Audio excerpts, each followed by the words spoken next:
Next unit is integumentary system. Unit 2. First chapter is structure and function of skin. Structure of skin. Integumentary system comprises of skin and its appendages, that is sweat glands, sebaceous glands, hairs and nails. Integumentary system में होता क्या क्या है, skin होती है और skin के appendages होते हैं, जैसे कि स्वेट ग्लैंड्स हो गए, सेबेशियस ग्लैंड्स हो गए, हेयर्स हो गए, हमारे नेल्स हो गए. Skin is the largest organ of the body, क्योंकि हर जगह हमारी पूरी बॉडी स्किन से ही तो कवर्ड है, तो ये लार्जेस्ट ऑर्गन होता है बॉडी का. It is the outer most covering of human body. It protects the underlying muscle, bones, ligament and internal organs. ये हमारी पूरी बॉडी को प्रोटेक्ट करता है, जैसे कि हमारी मसल्स होगी उनको भी प्रोटेक्ट करता है, बोन को भी प्रोटेक्ट करता है, लिगामेंट हो गए हमारे, और इंटरनल ऑर्गन्स हो गए. It is the composed of a superficial layer, the epidermis, and a layer deeper to it is known as dermis. इसमें दो लेयर होगी, इसको कह सकते हैं कि हम दो लेयर होगी. इसमें ऊपर वाली लेयर को बोलते हैं हम एपिडर्मिस और नीचे वाले को बोल देंगे हम डर्मिस, जो बिल्कुल डीप वाली होती है उसको बोलते हैं dermis. Epidermis, it is the stratified squamous keratinized epithelium. Keratinize क्या होता है? डेड सेल्स, जैसे कि हमारे कह सकते हैं हम नेल्स हो गए, हेयर्स हो गए. If epidermis is seen under microscope, it is seen to be composed of. अगर हम एपिडर्मिस को माइक्रोस्कोप के अंदर देखें तो उसमें हमारे 5 लेयर्स होती हैं. एक्सटर्नल लेयर जो हमारी होती है वो होती है स्ट्रेटम कॉर्नियम, लूसिडम, ग्रैनुलोसम, फिर स्पाइनोसम और फिर बेसिले. इसको हम कैसे याद कर सकते हैं? कॉलेज से बस. ये आउटर टू इनर सीरीज है, ये ऐसे होते हैं, outer to inner side. Stratum spinosum and stratum basale together are known as Malpighian layer.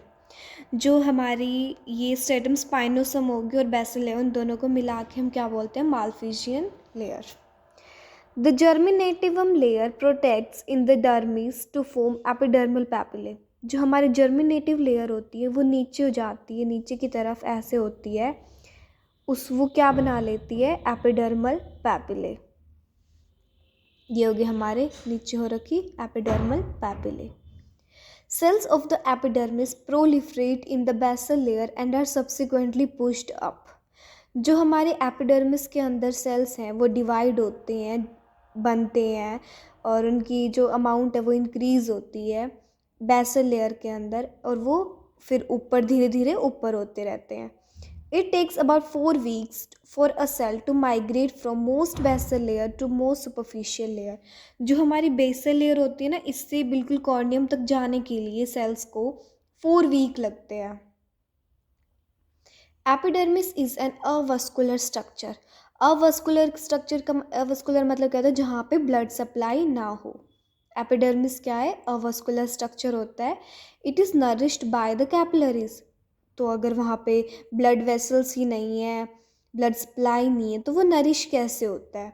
वो होता है जो उसके नीचे की लेयर्स होती है ना, वहाँ से वो ब्लड सप्लाई ले लेता है.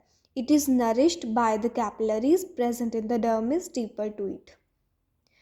ये डर्मिस से ले लेता है जो कि डीप पर प्रेजेंट होती है. नेक्स्ट है dermis. It is composed of connective tissue cells, fibres and matrix. Dermis में क्या क्या होता है? हमारे कनेक्टिव टिश्यू सेल्स होते हैं, फाइबर्स होती है और मैट्रिक्स होता है.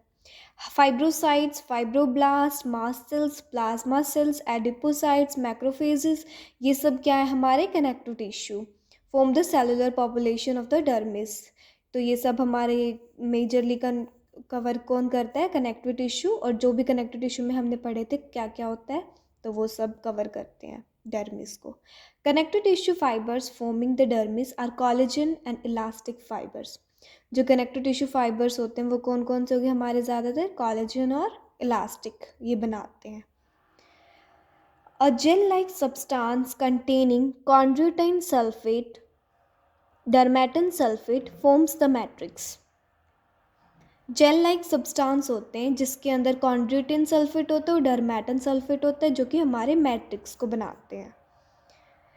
Apart from connective tissue other structures in the dermis are, connective tissue को छोड़ के हमारे मैट्रिक्स में हमारे जो ये डर्मिस होती है इसमें और भी चीज़ें होती हैं. ब्लड वेसल्स होगी, लिम्फेटिक्स हो गया. Blood vessels in dermis, capillary network is found which supplies all the structure of the dermis. जो ब्लड वेसल्स होती हैं इन डर्मिस के अंदर, ये सब क्या करवाती हैं, ब्लड सप्लाई का एक नेटवर्क होता है इधर, capillary network. Since epidermis has no blood supply, तो एपिडर्मिस के पास कोई ब्लड सप्लाई नहीं होती, therefore its nutrition is also derived from the capillaries in the dermal papillae. तो जो डर्मल पैपिले के अंदर ब्लड सप्लाई होती है उसकी हेल्प से एपिडर्मिस तक भी ब्लड सप्लाई होती है. डर्मल पैपिले क्या होते हैं, surface projections of the dermis. ये डर्मिस की सरफेस प्रोजेक्शंस होते हैं. ये रे डर्मिस के ऊपर से जो निकलते हैं ये हो गए हमारे डर्मल पैपिले, और एपिडर्मल पैपिले कौन से होते हैं, जो नीचे की तरफ होते हैं, ये हो गए हमारे एपिडर्मल. और क्या क्या होता है हमारे lymphatic vessels. The lymphatic vessels form a lymphatic network with in the dermis entirely. जो लिम्फेटिक वेसल्स होते हैं वो हमारे लिम्फेटिक नेटवर्क बनाते हैं पूरी की पूरी डर्मिस लेयर में. फिर आते हैं हमारे नर्व्स.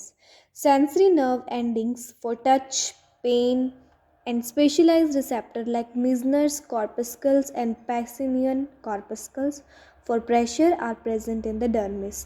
ये हमारे टच, पेन के लिए और जैसे कुछ स्पेशलाइज्ड रिसेप्टर प्रेजेंट होते हैं हमारे, ये हो गए, ये हमारे प्रेजेंट होते हैं नर्व्स में. अब ये मिजनर और कॉर्पस्कल क्या होता है, ये are ellipsoid mechanoreceptor located superficially within the dermal papillae at a depth of approximately 150 micrometre. ये हमारे मैकेनो रिसेप्टर्स होते हैं इलिप्सॉइड शेप के, जो कि सुपरफिशियली मतलब ऊपर ही होते हैं डर्मल पैपिले, डर्मिस लेयर के अंदर डर्मल पैपिलीज में, और डेप्थ होती कितनी होती है उनकी 150 माइक्रोमीटर. दूसरे हमारे थे लैंगरहंस सेल्स. ये क्या होते हैं, located in the squamous epithelial of the dermis. ये हमारे स्क्वामस एपिथेलियल में प्रेजेंट होते हैं हमारे कौन से लेयर में, एपिडर्मिस लेयर में. What is the function of skin, protection, sensory, heat regulation, और क्या हो गया, control of evaporation, storage, synthesis करना, एक्सक्रीशन करना, अब्जॉर्प्शन करना, प्रिजर्वेंस ऑफ एसेंशियल. हमारी स्किन का काम होता है वो हमारा प्रोटेक्शन प्रोवाइड करना होता है. ये क्या करती है, एक एनाटॉमिकल बैरियर बना लेती है जो हमारा एक्सटर्नल एनवायरनमेंट है और इंटरनल स्ट्रक्चर के बीच में, ताकि हमें प्रोटेक्शन मिल सके. जो लैंगरहंस सेल्स हैं present in the skin are antigen presenting cells. जैसे हमारे जो लैंगरहंस सेल्स होते हैं वो हमारे एंटीजन प्रेजेंटिंग सेल्स होते हैं. सेंसरी, ये हमारा सेंसरी होता है, मतलब हमें सेंसेशन मिलती है, यहाँ से हम किसी चीज़ को परसीव कर सकते हैं. Nerve endings are present in the skin which help to differentiate between hot and cold substances and help in perceiving the sensation to touch, pressure and vibration. जो हमारी ये इसके अंदर हमारी नर्व्स एंडिंग प्रेजेंट होती हैं स्किन के अंदर, जिससे कि हम पता लगा सकते हैं हॉट चीज़ में कौन सी है और कोल्ड कौन सी है, और टच करके प्रेशराइजेशन और कुछ वाइब्रेशन से हम कुछ फील कर सकते हैं. Heat regulation. If the body heat is more, then the blood vessels present in the dermis dilate and the heat is lost from the body. Heat regulation क्या होता है, हीट रेगुलेशन हमारी बॉडी में heat को बनाए रखना. मान लो अगर सर्दियों का टाइम है तो हमारी बॉडी का ऑटोमेटिक फंक्शन होता है कि हाँ वो टॉलरेट कर सकती हैं कोल्ड वेदर के अंदर, और वो कॉन्स्ट्रिक्ट हो जाती हैं, फिर हीट को प्रिजर्व कर लेती हैं बॉडी के अंदर. ये होती है हमारी बॉडी की स्किन की हीट रेगुलेट करने की खुद की कैपेसिटी. नेक्स्ट है control of evaporation. Skin provides N impermeable surface so that water is neither lost nor imbibed by the body. जो स्किन है हमारी वो क्या प्रोवाइड करती है, एक इम्परमिएबल सरफेस होता है जिससे कि ना तो बॉडी के अंदर से पानी लॉस हो सकता है और ना ही बॉडी के अंदर जा सकता है. स्टोरेज का काम करती है और सिंथेसिस का. It stores lipids and water and by the action of UV rays, ultraviolet rays की हेल्प से वो हमारी बॉडी में विटामिन डी का सिंथेसिस कर लेती हैं। एक्सक्रीशन, हमारी बॉडी से, हमारी स्किन से स्वेट का रिलीज़ होता है, वहाँ पे स्वेट ग्लैंड्स प्रेजेंट होते हैं और हमारी बॉडी से यूरिया रिलीज़ होता है, all the amounting of only 1/130th of that of urine.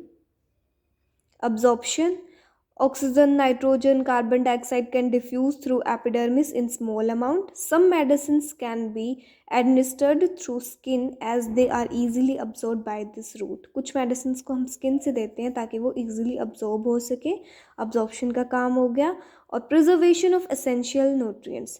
Skin acts as a barrier to water evaporation from the body so that essential nutrients are not washed out of the body. ये एक barrier बना के रखती है ताकि हमारी body से जो एसेंशियल न्यूट्रिएंट्स है वो इवेपोरेट ना हो जाए।